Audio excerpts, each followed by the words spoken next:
গাড়িটা চ্যাসিসের সমস্যার জন্য। চ্যাসিস সমস্যা হয়নি, চ্যাসিস ভেঙে গেছে। We are all set.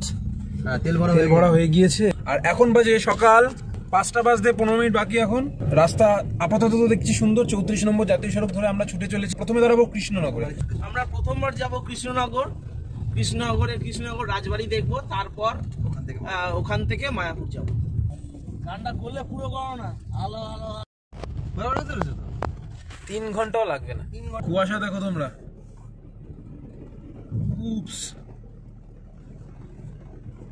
আমরা যখন শান্তিনিকেতন যাই এরকম কুয়াশা ফেস, এর দিয়ে বেশি কুয়াশা ছিল, এর থেকে অনেক বেশি কুয়াশা ছিল। রাতটা বাঁচাতে গেছিলাম। বন্ধুরা এখন আমরা টি ব্রেকের জন্য দাঁড়িয়েছি। কাজগুলো তুলে দাও।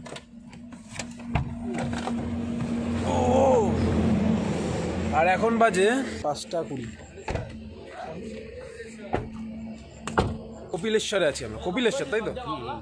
এখন আমরা কপিলেশ্বরে আছি। আর এখনো শীতের একটা ভাব রয়েছে, খুবই ভালো লাগছে। 3টে লিকার, চিনি চা, একটা দুধ চা। কি সুগার ফুগার আছে নাকি?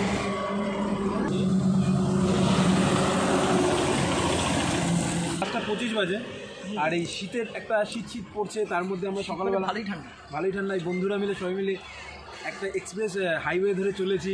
মাঝ রাস্তায় দাঁড়িয়ে চায়ের দোকানে চা খাচ্ছি। মানে এগুলো হচ্ছে আমরা একটা অ্যাডভেঞ্চার। মানে আমরা ছোটবেলায় ভাবতাম এরকম করবো, আর সেগুলো আমরা করছি বর্তমানে। আর এখনো অনেক রাস্তা বাকি আছে, এরকম আরো অনেক মজার ঘটনা সবে শুরু হলো।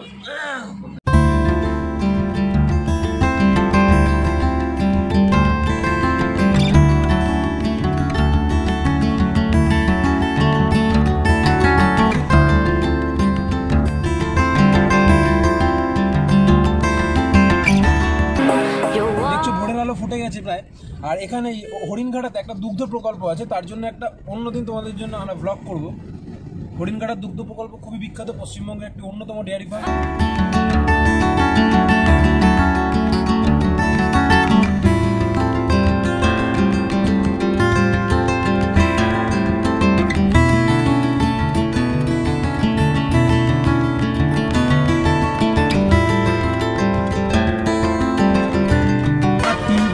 যাচ্ছি আর সাইড দিয়ে লরির জ্যাম লেগেই রয়েছে। আই ডোন্ট নো সামনে কি হয়েছে। প্রচুর লোক, দেখেছো? লরির জ্যাম নিয়ে বলছিলাম, আসলে এখানে অ্যাক্সিডেন্ট হয়েছে, সেই কারণে আমাদের গাড়িগুলোকে অন্য রাস্তায় ডাইভার্ট করে দিল। এবার এখান থেকে আবার আমরা 34 এক্সপ্রেসওয়েতে উঠবো কী করে, ন্যাশনাল হাইওয়েতে উঠবো কী করে সেটা জানি না। যাচ্ছি এখন জিপিএস থেকে আমাদের যেতে হবে যে, আর সামনে কতগুলো গাড়ি আছে সেগুলোকে আমরা ফলো করছি। চোরা শালিক দেখাই তোমাদের।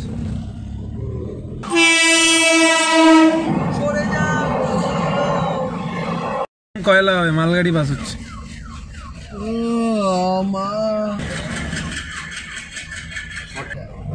তোমরা দেখতে পাচ্ছ এইখান থেকে প্রায় 4 মিনিটের মতন রাস্তা হবে হুগলি নদী।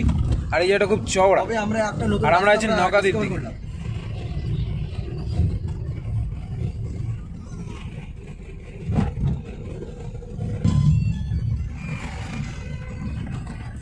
এটা গঙ্গার একটা শাখা। আমরা এইমাত্র একটা খাল এখনো পার হচ্ছি, পিছনে ফেলে এলাম। ওটার নাম হচ্ছে চূর্ণী নদী। ওই ডান দিক দিয়ে ঢুকতে হয়। চূর্ণী নদী পার হয়ে এলাম আমরা। চূর্ণী তুমি বইছো যেমন বইছো তেমন বও, চূর্ণী তুমি সবার তবু আমার কেন না। নদীটা দেখে জিপিএস এর নাম দেখলাম, দেখে গানটার কথা মনে পড়ে গেল। শিলাজিদের বিখ্যাত গান, তোমরা একবার শুনে নিও।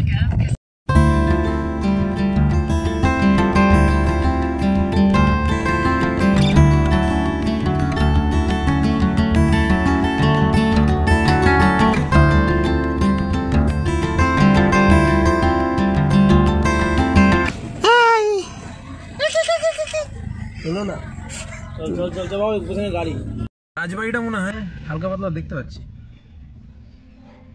রাজবাড়িতে প্রবেশ করতেই প্রথমেই নজরে আসলো প্রধান ফটক, যে আস্থার জৌলুস হারিয়েছে। ইতিহাসের বোঝায় আজ সে ক্ষয় হয়ে চলেছে। সর্বত্র বটের শিকড় আর পর্দাচারের ভিড় জমেছে।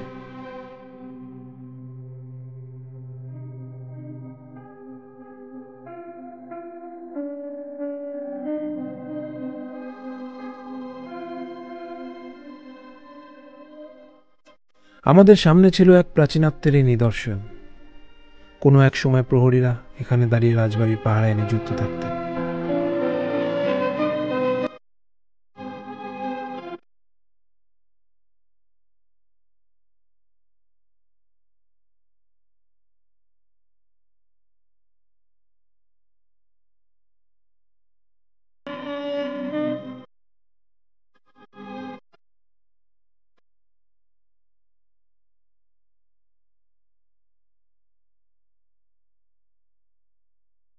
এখানে দাঁড়িয়ে রাজবাড়ির সিংহদুয়ার দেখা যায়, তবে তা দর্শকদের জন্য বন্ধ থাকে।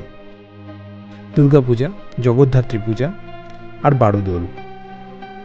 বারোদোল এই বৈশাখ মাসে হয় এবং 12 দিনের জন্য খোলা থাকে, কিন্তু মন্দির প্রাঙ্গণ ছাড়া রাজবাড়ির ভিতরে ঘুরে দেখা যায় না, কারণ রাজার বংশধররা এখনও সেটা যত্ন সহকারে আগলে রেখেছে। রাজবাড়ির পিছনে এক দিঘি রয়েছে, যা জলঙ্গি নদী থেকে খাল কেটে আনা। এটাই রবীন্দ্রনাথ ঠাকুরের সেই বিখ্যাত অঞ্জনা নদী। কৃষ্ণচন্দ্র রাজার কথা হবে, কিন্তু গোপাল ভাঁড়ের কথা হবে না, এটা অস্বাভাবিক। এই অঞ্জনা নদীর পাড়ের কোনো এক গ্রামে গোপাল ভাঁড় বসবাস করতেন, কিন্তু যা আজ ইতিহাসের করাল গ্রাসে হারিয়ে গিয়েছে। কিন্তু আশ্চর্যকর বকুল গাছটি নিজস্বতা জাহির করে চলেছে। সে অন্তঃশ্বাস শূন্য, কিন্তু অসার নয়। স্থানীয় একজন সাবধান করে জানালেন, ভিতরে নাকি বিষাক্ত সাপের আনাগোনা রয়েছে। একটা ঐতিহাসিক নিদর্শনের সাক্ষী হলে কেমন লাগলো? খুব সুন্দর, অবশ্যই খুব সুন্দর, তাই না? কারণ এটা আমরা ছোটবেলা বইতে পড়েছি, অবশ্যই। আর এবার এখন আমরা প্রত্যক্ষদর্শী হচ্ছি। শুধু আফসোস হয়ে গেল যে ভেতরে ঢুকতে পারলাম না আমরা, কিন্তু বাইরে থেকে যা সৌন্দর্য দেখতে পারলাম, আশা করছি আপনাদেরও ভালো লাগবে।